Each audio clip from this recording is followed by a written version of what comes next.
Alors, l'accouchement dans l'eau s'adresse vraiment à la patiente qui souhaite vivre une naissance naturelle, c'est-à-dire une naissance sans péridurale. Il est évidemment logique que si une femme souhaite une péridurale, on la sort tranquillement de la baignoire et après on peut l'installer pour une pose de péridurale sans souci. Ces naissances donc, dans l'eau sont adressées pour des patientes à bas risque obstétrical. Donc le bas risque obstétrical, c'est-à-dire ce sont des patientes en bonne santé ainsi que leur bébé. Ce sont des critères qui ont été sérieusement définis par la Haute Autorité de Santé, l'HAS. Pour les futures mamans, c'est vraiment un degré de satisfaction qui est vraiment très important. Elles nous relatent vraiment un bien-être. Elles se sentent actrices de la naissance de leur bébé. Donc ça, c'est vraiment quelque chose qui revient beaucoup. Elles se sentent écoutées, soutenues, entendues dans leur projet de naissance naturelle. Donc ça, c'est vraiment quelque chose qui tient à cœur à l'équipe de la maternité de Tourcoing, de respecter, de se tenir au plus près des besoins de la femme qui accouche et du nouveau-né qui se met au monde. Alors d'un point de vue un petit peu plus médical, technique, c'est vrai que la femme est immergée dans la baignoire, donc ça lui permet un phénomène de flottabilité qui est très agréable pour elle. Elle permet une mobilité également. Les massages hydrostatiques de l'eau permettent un meilleur retour sanguin au niveau de l'utérus.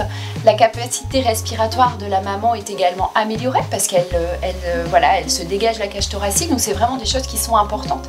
Après, au niveau du nouveau-né, ça découle un petit peu des bénéfices maternels. C'est vrai qu'il est facile de comprendre que passer d'un milieu liquide, donc qui est le liquide amniotique, à un autre milieu liquide, la baignoire, ça permet d'adoucir ce qu'on peut appeler le traumatisme de la naissance. Donc c'est vraiment tout bénéfique pour ces bébés et effectivement ça se rapproche également de notre label IHAB, notamment de la recommandation numéro 12 du label qui se veut au plus proche de la physiologie de chaque femme et du nouveau-né. Il est quand même aussi important de noter qu'il n'y a pas dans la littérature internationale, c'est-à-dire qu'il n'y a aucune étude qui montre de surrisque d'accoucher dans l'eau pour une femme en bonne santé ou de se mettre au monde pour un nouveau-né en cas de grossesse bas risque. Alors c'est une pratique qui est vraiment très peu répandue dans l'Hexagone, par contre qu'on trouve beaucoup plus volontiers dans les pays anglo-saxons comme par exemple les États-Unis, l'Angleterre ou l'Australie, la Nouvelle-Zélande, ou même dans un pays beaucoup plus proche de chez nous, chez nos voisins belges, qui proposent vraiment très régulièrement l'accouchement dans l'eau. En France, il faut attendre le 19e voire le 20e siècle des personnes comme Michel Audin ou Frédéric Leboyer qui ont vraiment travaillé sur l'accompagnement des femmes qui accouchent et la naissance des nouveau-nés. Donc nous, au niveau de la maternité de Tourcoing, on a vraiment décidé de mettre en place ce projet parce que c'est une demande croissante des couples, des femmes, de vouloir vraiment accoucher dans l'eau. C'est une vraie réflexion d'équipe où nous avons tous été formés, sages-femmes, gynécologues obstétriciennes, pédiatres, auxiliaires de puériculture, de salle de naissance. Donc c'est vraiment quelque chose d'unique pour notre région des Hauts-de-France et dans toute la France, on peut compter environ une quinzaine de maternités qui proposent ce type de naissance. Alors, comme toute future maman, la patiente est adressée donc en consultation d'orientation. Donc, c'est une consultation qui sera menée par une sage-femme de l'équipe. À ce moment-là, la femme mentionne son souhait d'une naissance dans l'eau et la sage-femme l'orientera naturellement vers un entretien qui a été spécialement créé par l'équipe, qui s'appelle l'entretien spécifique, qui aura lieu après la 3e échographie de grossesse. Donc, c'est un entretien qui aura lieu entre une sage-femme au sein de la maternité de Tourcoing, la patiente, mais également l'accompagnant ou l'accompagnante qui sera là le jour J.